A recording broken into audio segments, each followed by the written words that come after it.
Spanish mystic, author, and reformer of the Carmelite order, Saint Teresa of Avila, 1515 to 1582. She was a significant and prominent person in her generation. On March 28, 1515, Saint Teresa, Teresa de Cepeda y Ahumada, was born in Avila, Spain. Being devout Catholics, her parents encouraged their daughter to pursue a life of prayer in several ways. Teresa displayed early indications of her strong religious beliefs. She loved giving money to the underprivileged and would frequently go into silence for prayer. She had a tight relationship with her mother, who served as a loving diversion from her father's strictness. But Teresa's mother died when she was a teenager, leaving the young Teresa filled with emptiness.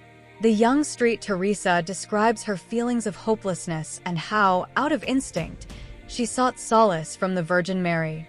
Avila lost some of her early devotion and religious passion in her later adolescent years.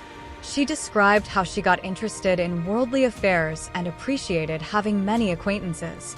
She was naturally endearing and had no trouble making friends. She appreciated other people's friendships and praises in return. She thought of herself as a terrible sinner. Thus, she was never truly at ease and would later look back on her early years with guilt.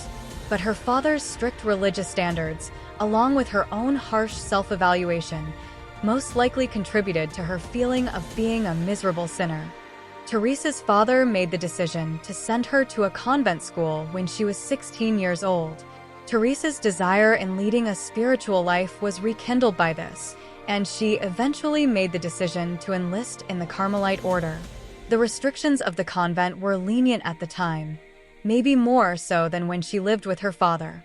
Many persons were admitted into the order by the convent, frequently for financial gain. The convent overflowed, and worldly things were frequently used to criticize individuals rather than depth of spirituality. Teresa found it difficult to find time for introspection in this setting, but she did begin lecturing others on the benefits of mental prayer. Teresa contracted malaria not long after she became a nun, and the sickness left her in excruciating pain for an extended length of time. There was a time when people believed she wouldn't make a full recovery because of how bad her condition was. But even though she was in excruciating physical agony at the time, she started having more and more visions of the divine and feelings of inner serenity. The extreme physical agony of the body appeared to be secondary to these inner experiences of joy and calm. In her own words, she explains how she felt throughout these hardships.